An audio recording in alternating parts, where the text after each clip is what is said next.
We're going to look now at a rather unusual subject, one which I have to confess we've not dealt with at all in the prophecy days in the UK. Has a lot to do with the country of Turkey, as you'll see in a moment, which was a country which preoccupied the attention of brethren and sisters at the beginning of this century. Richard's already referred to the drying up of the River Euphrates. Now, there are three objectives to what we want to do this afternoon. Firstly, it is to give, if you like, a practical attachment to the subject of Tarshish, to show that those things we were talking about this morning are not obsolete and irrelevant, but are bang up to date and are highly relevant to those events which are shortly to come to pass.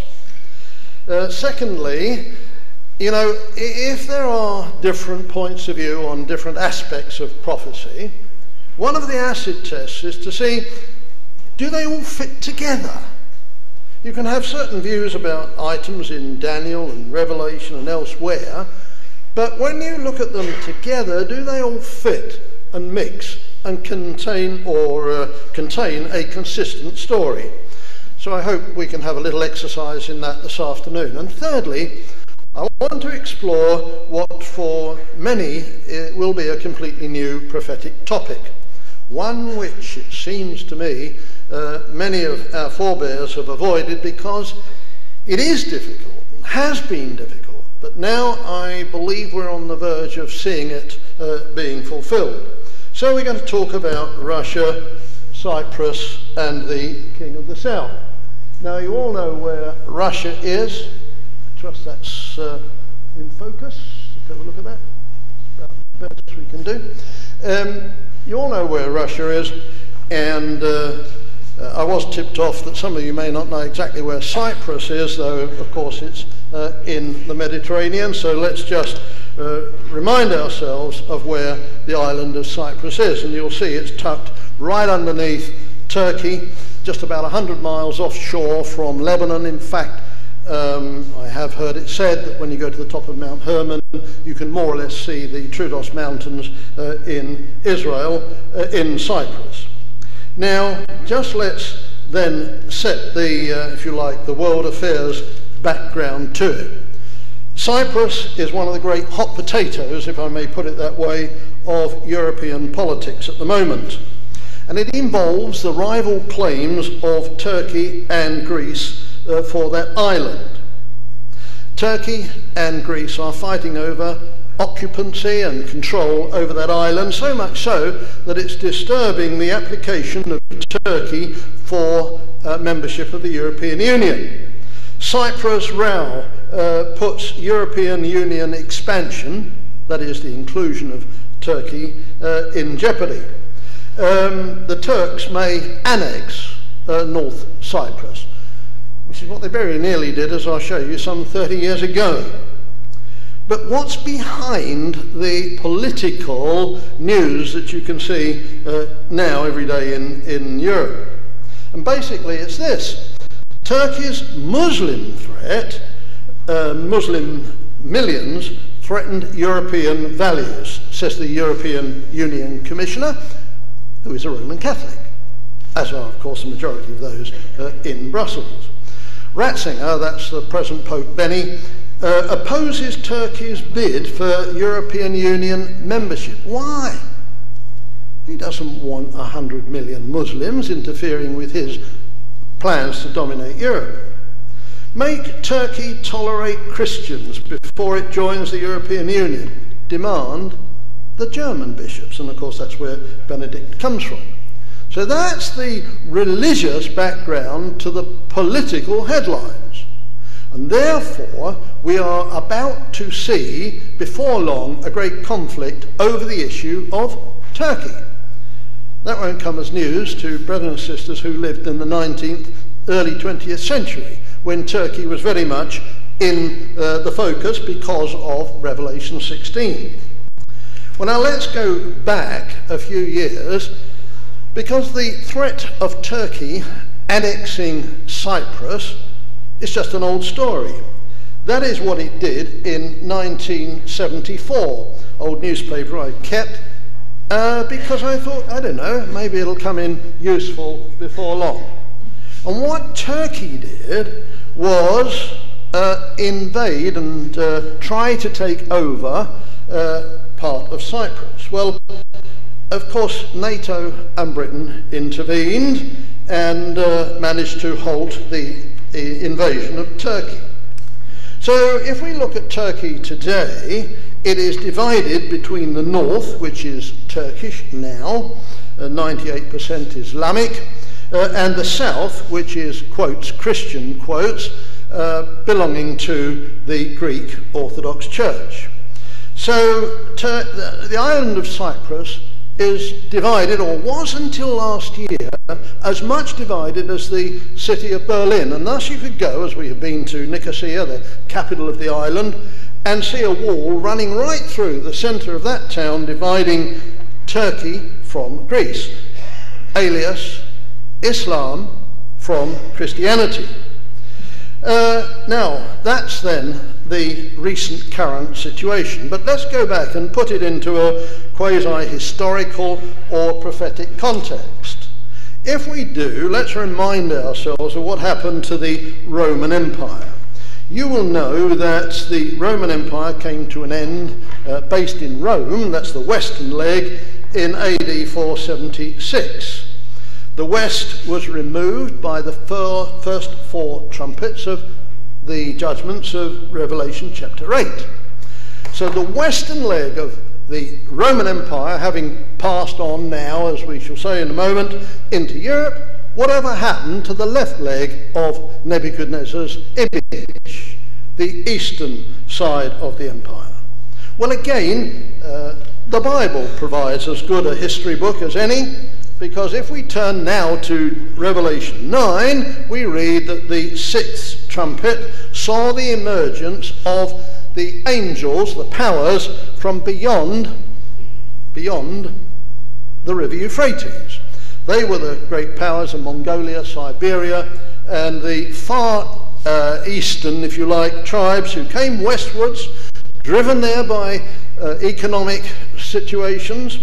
And as they came through Baghdad, which was then the capital of Islam, they picked up the Islamic religion, went on to Constantinople, which was the capital of the Eastern Roman Empire.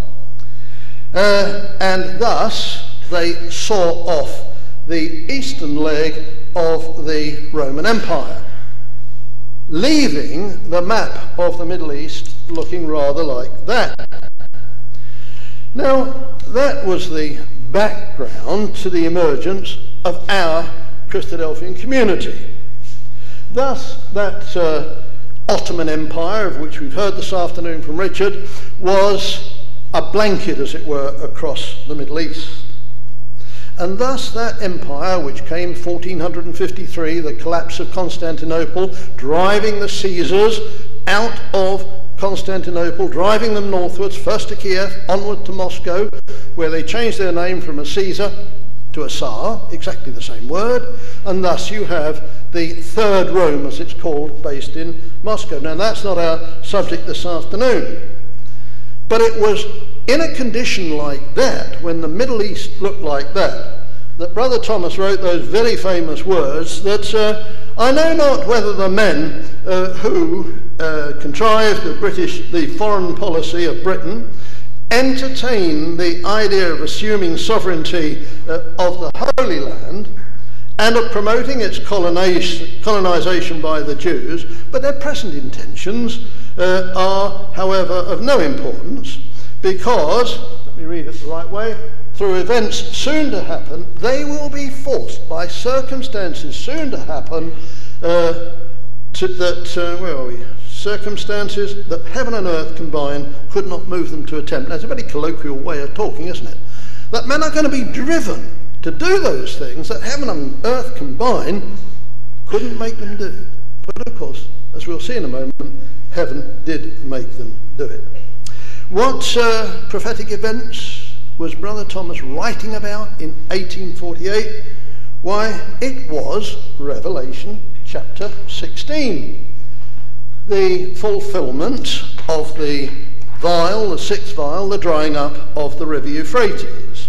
And so Brother Thomas was in 1848 looking at a situation where, as he understood Revelation 16, something had got to happen to that power which came from beyond the Euphrates, flood into Europe, right up to the gates of Vienna, and he was able to foresee a time when that river, that empire, must dry up, so that, as we'll see in a moment, not just that the way of the kings of the east may be prepared, but so that the role of Tarshish may also emerge.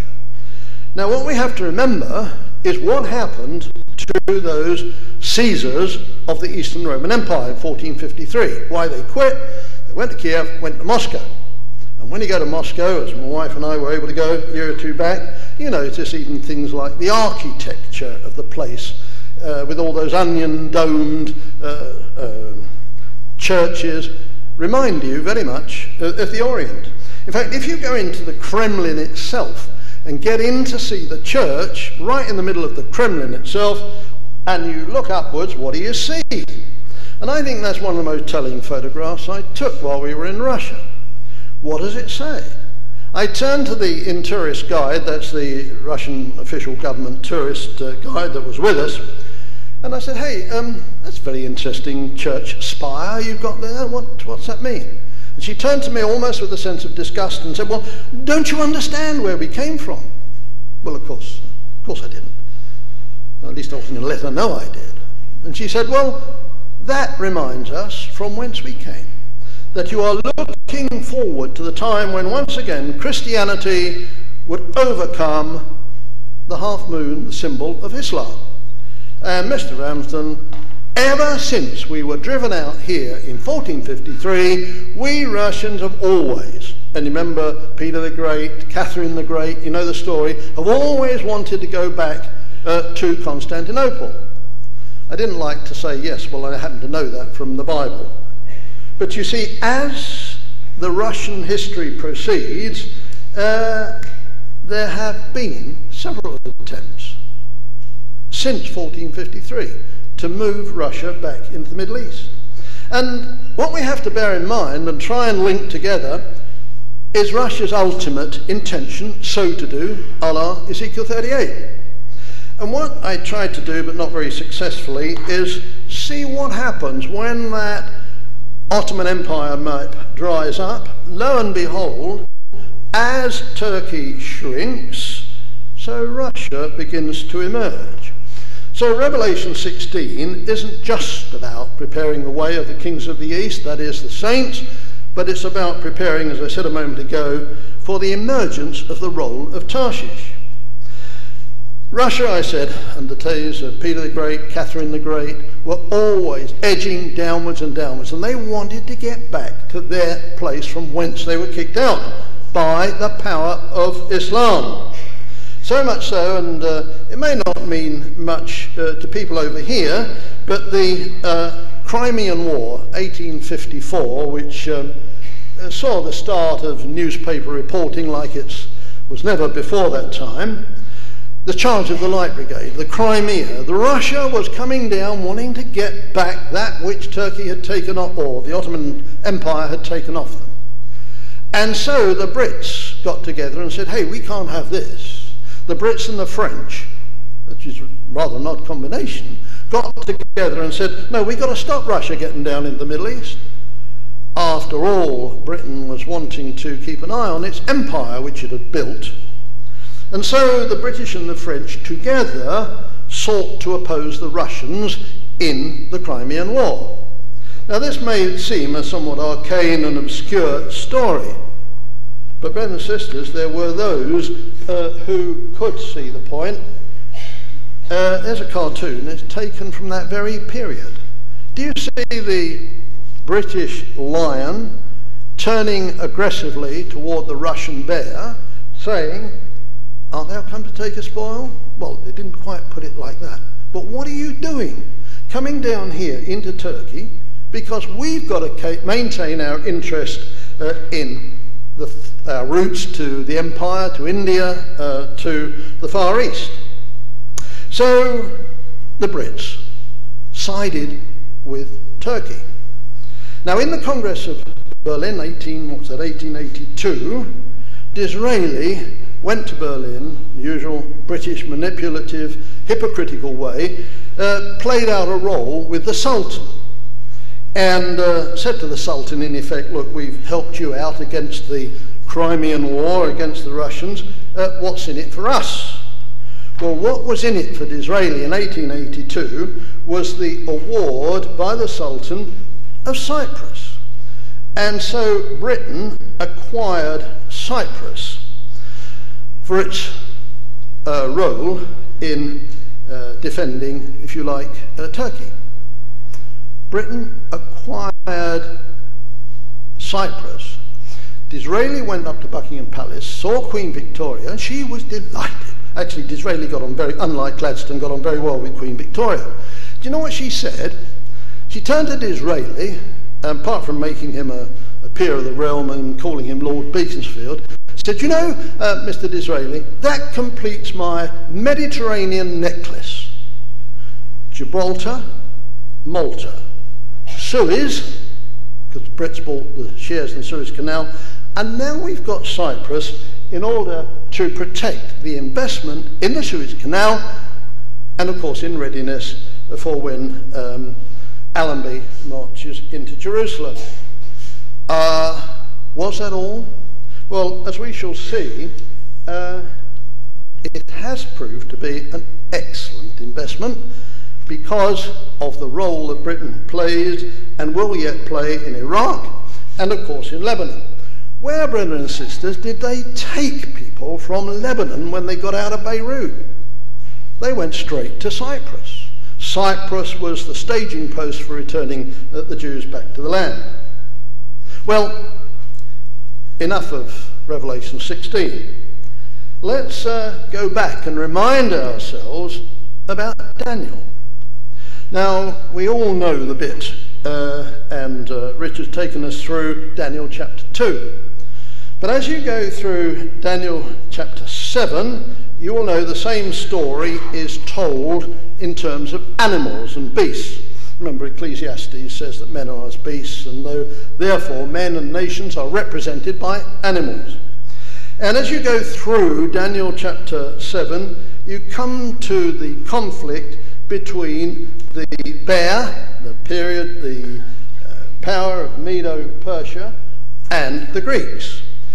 You turn over to Daniel chapter 8, and it's the chapter we referred to as that's the one about the ram and the he-goat. Actually, it isn't. It's the one about the end of the ages. But the central theme to that end was the conflict between the goat and the ram. Now, we don't have to speculate about the interpretation of those things, because if you look at the text, brothers and sisters, we are told quite explicitly that the rough goat represented Greece and the ram was Media and Persia. So there we have non-speculation. Very clearly this was a conflict between the two, and we are told that the goat was Greece. And the leader of that goat power was represented by a horn. Who was the leader of the Greek power? Well, of course, it was Alexander the Great. Now, when Alexander the Great dies, his power falls into the hands of 4 generals. Richard's talked about the 4 horns. So we're rather interested in that. Who were the 4 generals that followed on from Alexander the Great? Well, they're spelled out for us in any history book.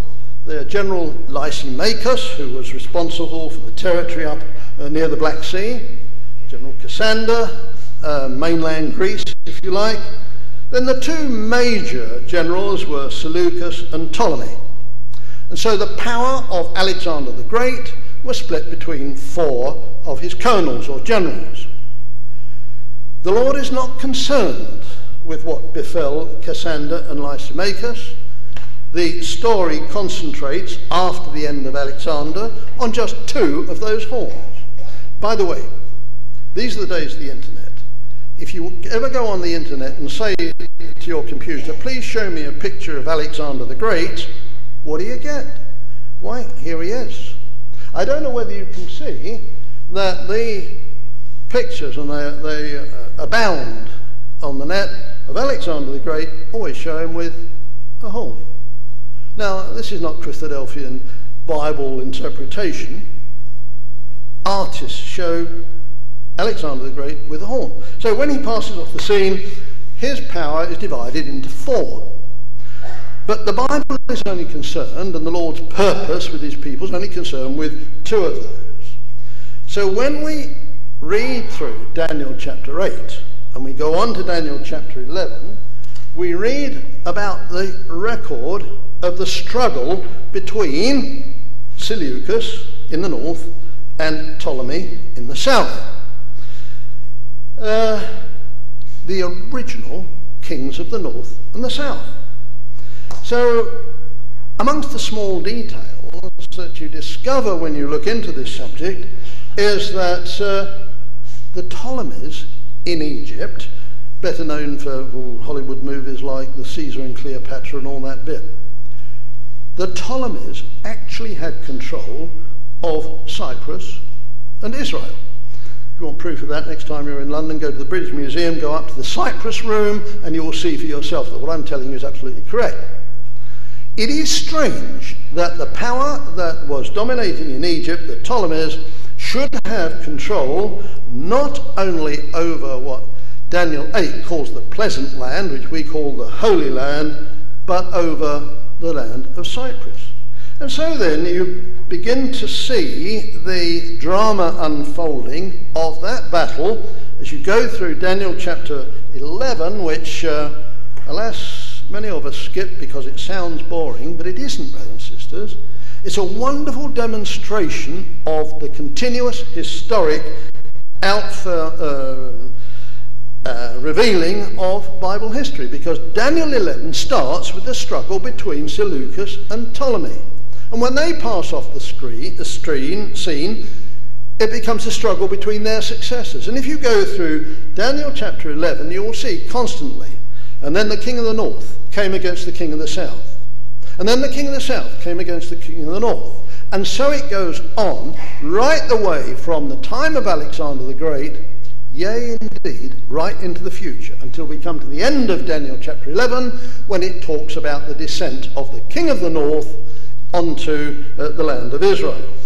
And so Daniel 11 really is a bridge from Daniel's time right through to our own time, through the time of Armageddon, outlining the struggle between the king of the north and the king of the south. All right, let's recap on the story so far. We've drawn attention to the political turmoil over Cyprus. Will it, won't it, be the cause of problems involving Turkey?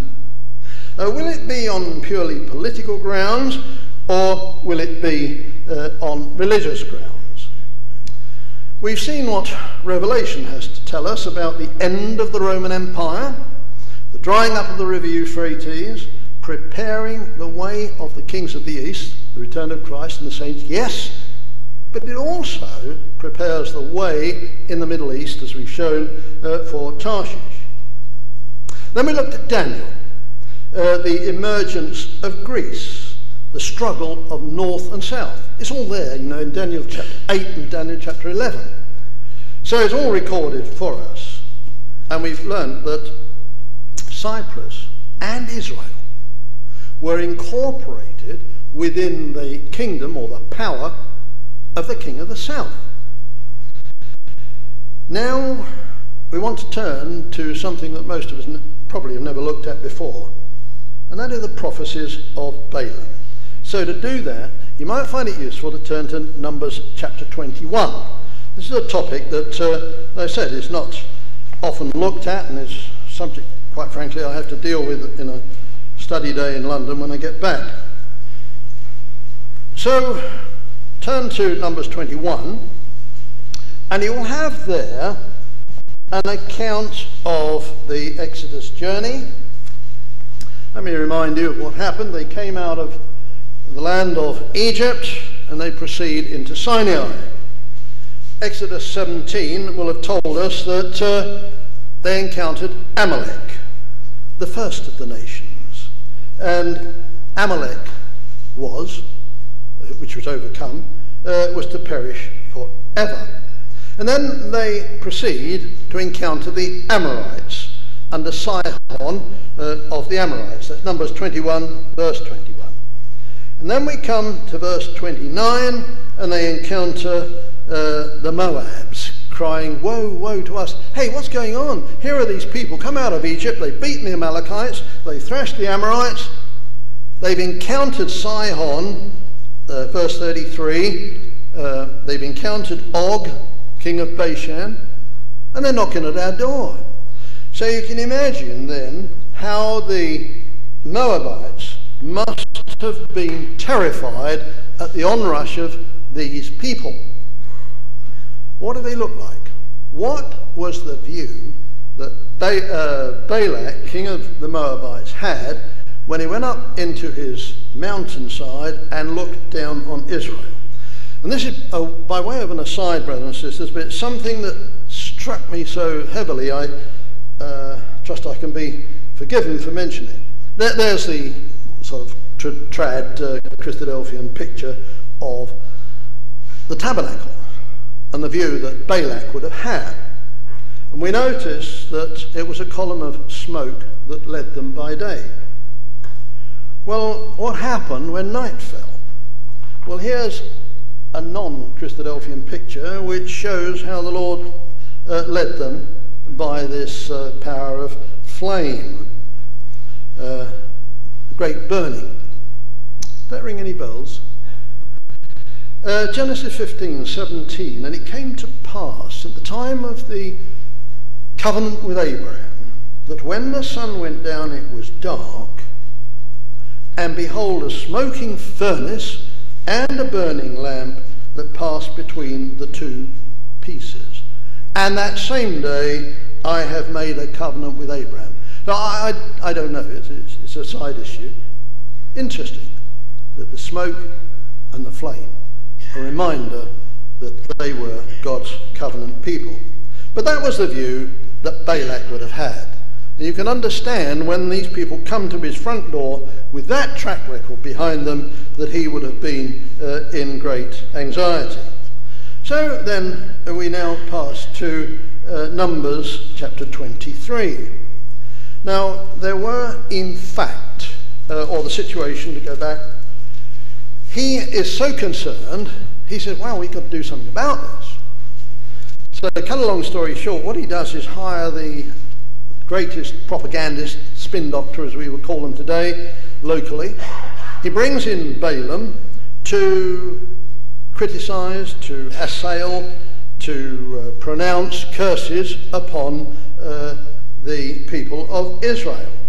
Now, Balaam could divert, wouldn't say much about him. One thing about Balaam was he did come from where Abraham came from. He did know about Yahweh. He did know that the Jews were his covenant people. He knew all those things. But despite that, for hire and reward, he was prepared to go down to Moab and pronounce propaganda against Israel.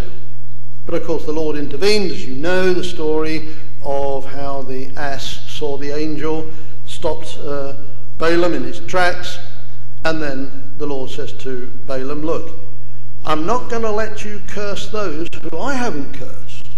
On the contrary, I'm going to force you to go ahead. If you want to go ahead, Balaam, you go ahead. But if you go ahead, I am not going to let you do anything other than pronounce blessings upon them."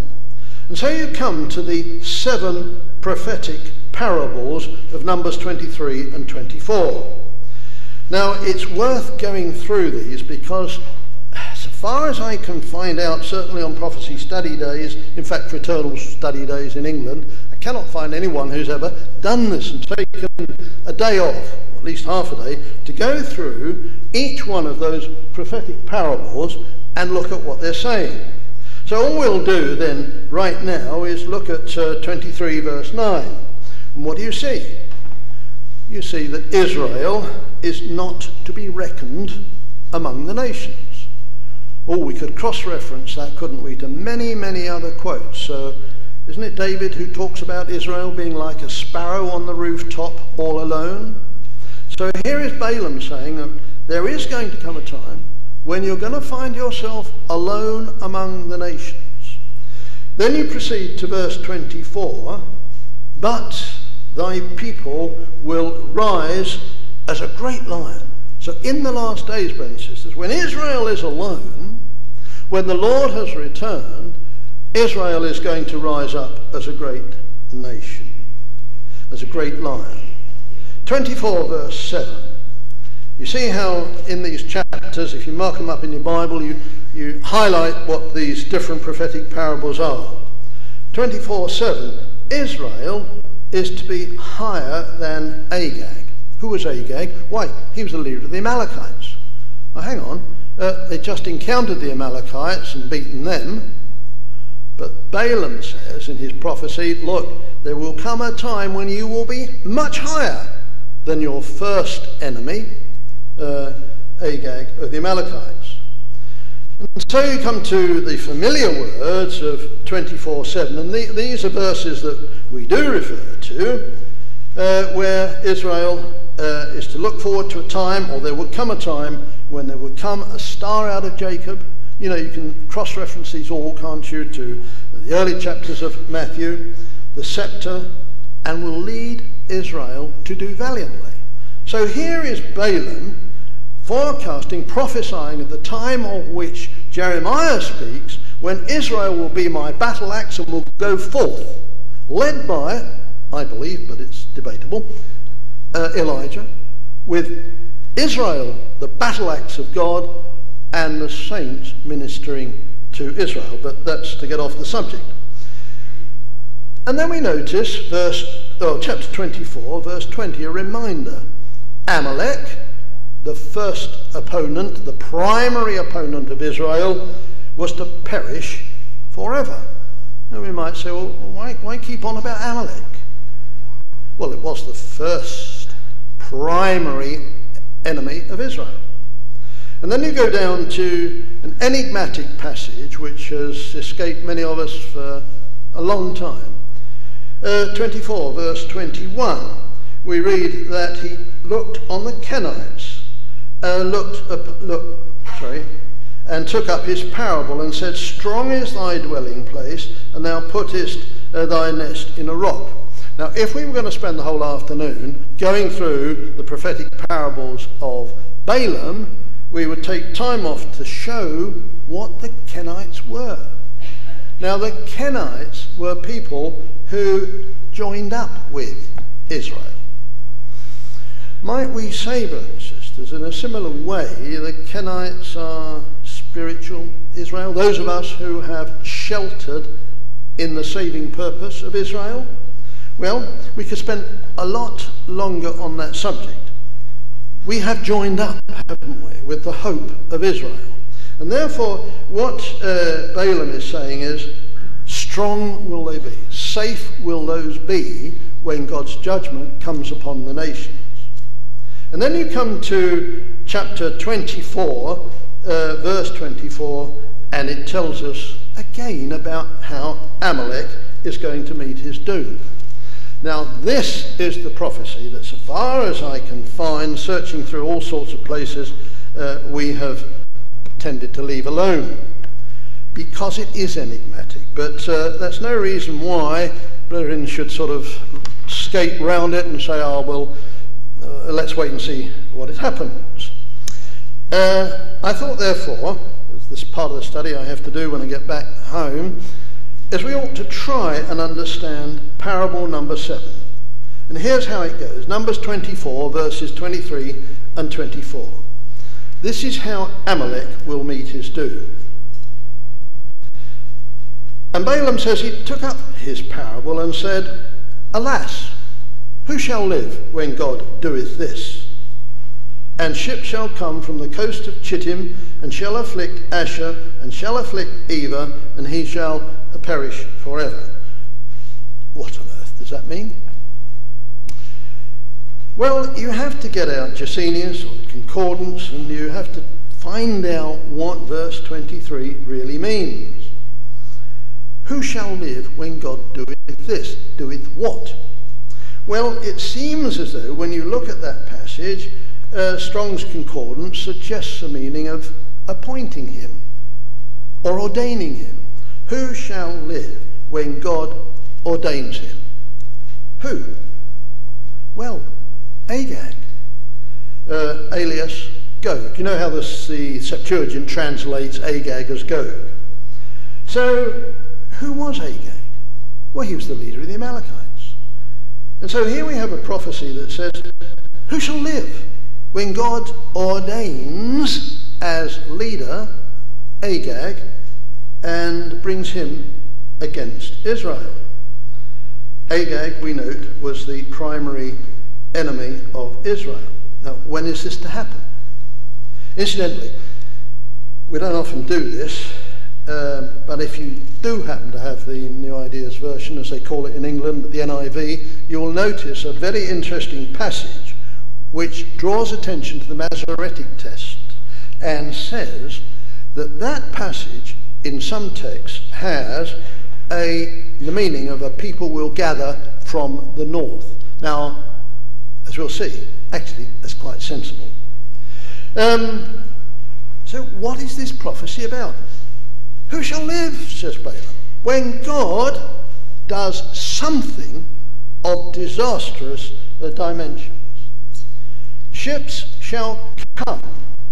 This is the when. When ships shall come from the coast of Chittim, and shall afflict Asher, and shall afflict Eba, and he also shall perish forever. Who will perish forever? Agag, the Amalekite, the first and primary enemy of Israel, that Exodus 17 tells us in the first place anyway, will perish forever. But here Balak is saying the time is coming that God will ordain the latter day Amalek to come down. So ships will come from Chittim. Well, that's no problem, because look in the concordance, look up Chittim, alias Chittim, and Strong's, Young's, anything will tell you that that is the name of Cyprus. When ships shall come from Cyprus. Now, what will those ships do? Why, they will afflict Asher. No problems about that. Assyria. Where is Assyria? Well, it's the land of Syria and Iran, isn't it? I don't think anybody would disagree with that. And here you come to the problem of Eba. And that is a problem. Because if you look through Christadelphian literature, you realise that there are at least 3 different ways to understand Eba. And if you go to Strong's again, and you may have some doubts about the reliability of Strong's, but nonetheless, if you look at the primary meaning of Eba, it is the region beyond the river. And this is, if anything, the accepted Christadelphian view. Of course, some people say, well, Eba, really, the Hebrew, same as the Hebrews. All right? What is a Hebrew? Strong's again.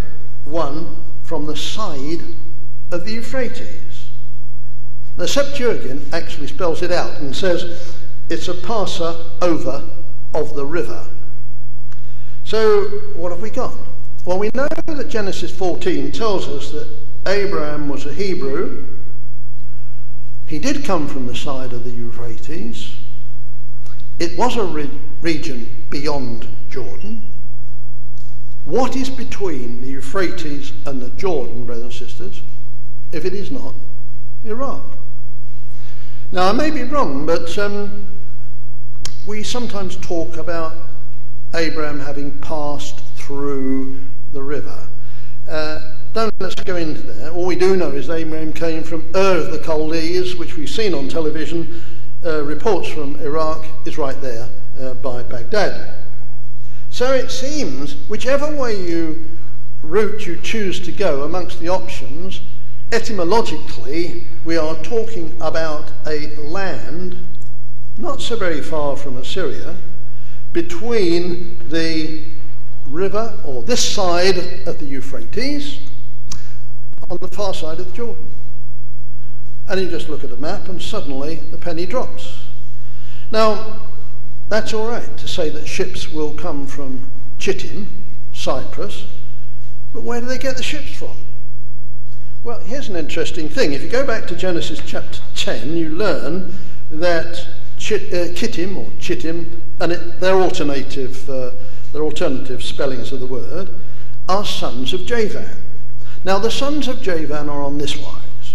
There was Elisha, the original term for the Hellenic islands of the Aegean. The Dodecanese islands come from Dodenim. Chittim is just plain Cyprus. In fact, if you go on a holiday trip to Cyprus, you come into Larnaca Airport, come out of the airport, turn left, you'll see a sign which points to Chittim, which is the relic of the old Cyprus capital. But lo and behold, Chittim's brother was Tarshish. Now that's Genesis 10. So you discover that Chittim and Tarshish were brothers. And I hope we've established that Tarshish is Britain. Now what we want to do is just put all those quotes together, and lo and behold, Genesis 10 tells us that Chittim was the brother of Tarshish. Daniel 8 tells us that Cyprus is part of the king of the south. Numbers 24 tells us that when God proclaims the time for Agag leading the Amalekites to come down, what happens? Ships will come from the coast of Tarshish. Now, the simple facts of the situation, brothers and sisters, are Turkey in the north, Greek in the south, Greece is in the European Union, northern Cyprus is the thorn in the flesh to Turkey's admission. Incidentally, you may not know this, my wife and I go on holiday to Cyprus, beautiful place, full of history, lots of scripture there and everything else, but you cannot fly into northern Cyprus. Why? Because internationally, northern Cyprus is not recognised. Therefore, no self-respecting airline can fly straight into Nicosia Airport in the north. What it has to do is, flight number 123 has to stop over in Istanbul, change the number on the front of the plane to 4, 5 and 6, take off and go into Turkey. That's part of the typical hypocrisy of the European Union, but never mind. It is in Cyprus that you find the largest overseas base of Britain. If you go to Akrotiri and Decalia, as many, I think 500,000 English people go there for their holidays, you discover that that's Little Britain. Akrotiri is built like an English housing estate. Decalia is very, very British in its appearance. Now, when the Cypriots told the Brits to get out, Brits go home, Britain in 1960 did a deal whereby it would keep sovereign territory. Now, I don't mean leased bases, I mean sovereign territory. Akrotiri and Decalia belong to Britain every bit as much as, I suppose you could say, other parts of the Commonwealth, the Channel Islands, Isle of Man. They are British. And therefore the British have complete control over what goes on there. Up in the Troodos Mountains, you have despite the existence of satellites, you have the biggest listening spy station directed against Russia anywhere in the West. Now you have a Tarshish base near the coast of Chittim. And so we remind ourselves, who shall live when God ordains Amalek to come down to Iraq, Iran, Syria, come down to the Middle East, heading, of course, for Israel? Who shall live? When what? Well, when ships come from Chittim and go forth.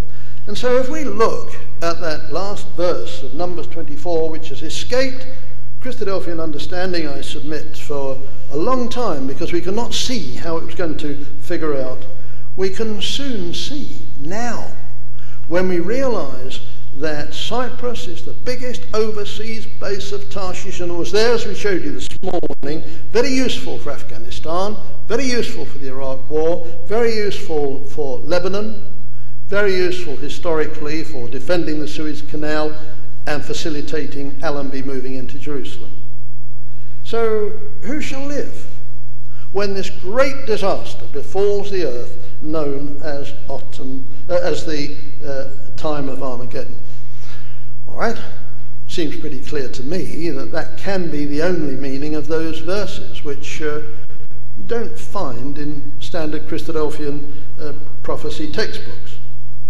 But what you do find when you go on holiday in Cyprus is what the local newspaper there described as Pax Ottomania. What is an Ottoman peace? Well, it's a process whereby Greek and Turkish fighter planes are still in the air fighting for mastery over the airspace of the Aegean. Turkey is desperate to get into the European Union. The European Union are desperate to keep them out. No matter what the political niceties may be, what do we see? Well, Sheila and I were on the Greek island of Samos just 8 weeks ago. We go there for our holidays. Beautiful place, very quiet. But the roar of jets over us every day was a reminder of the struggle that is going on, unreported, between the Turks and the Greeks over Cyprus. Cyprus is therefore going to be the cause célèbre of conflict between Europe and, I believe, Islam too. So we're not surprised then when we see that Turkey gets the European ultimatum: stop mucking about over Cyprus or we won't let you in. And Turkey says, no way are we going to withdraw from northern Cyprus. And so can the European Union absorb a defiant Turkey? Well, we've got to wait and see. Brothers and sisters, in my grandfather's time, because he wrote a leaflet about the subject, the drying up of the river Euphrates, the role of Turkey was seen to be critical to end times.